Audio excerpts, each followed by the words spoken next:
दौरा पवार देले पानी दिया, घाटे पहुंचा दिए ड्राइवर पिया। डीजे मिठू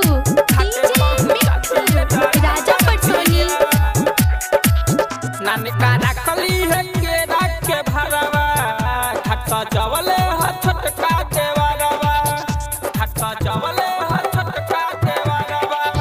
नानिका रखली है केरा के भरवा, घाट सजवले ह छोटका देवरवा। ए जी करी नहीं देरी रउआ चली न सवेरी, ए जी करी नहीं देरी संगे चली न सवेरी। अरग देहब छठी माई के इहाँ, दौरा पवार देले पानी दिया, घाटे पहुंचा दिए ड्राइवर पिया। दौरा पवार देले पानी दिया, घाटे पहुंचा दिए ड्राइवर पिया। डीजे मिठू राजा पटसोनी। ड्राइवर पिया, ड्राइवर पिया, घाटे पहुंचा दिए ड्राइवर पिया। गाड़ी से जइब त पुन नाही होखी, बैठेला राहे में सबे केहू चौकी। पैदल चलन ए मोर सैया, बेरा बाया महिलट नाही होखी, बेरा बाया महिलट नाही होखी। गाड़ी से जइब त पुन नाही होखी, बैठेला राहे में सबे केहू चौकी।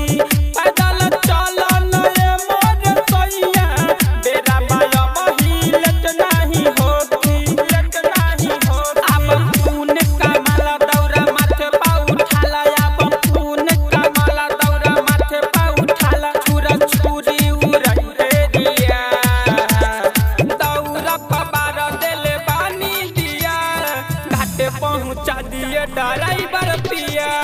दौरा पवार देले पानी दिया, घाटे पहुंचा दिए ड्राइवर पिया। दौरा पवार देले पानी दिया, घाटे पहुंचा दिए ड्राइवर पिया। डीजे मिठू राजा पटसोनी। राती के हाथी बैठी दुआरा पर अपना, उखिया के बोझा किनाइल बढ़कना। सुनाए पिया संजय शराबी, पुरजाई हमनी के फूला सोचल सपना, पुरजाई हमनी के फूला सोचल सपना। राती के हाथी बैठी दुआरा पर अपना, उखिया के बोझा किनाइल बढ़कना। सुनाए पिया संजय शराबी, पुरजाई हमनी के फूला सोचल सपना, फूला सोचल सपना। देवरा दिल्ली पर राज कपड़ा किनले बयाज, देवरा दिल्ली पर राज कपड़ा नया किनले आज। अशोक धर्मवीर भरत किया, दौरा पवार देले पानी दिया, घाटे पहुंचा दिए ड्राइवर पिया।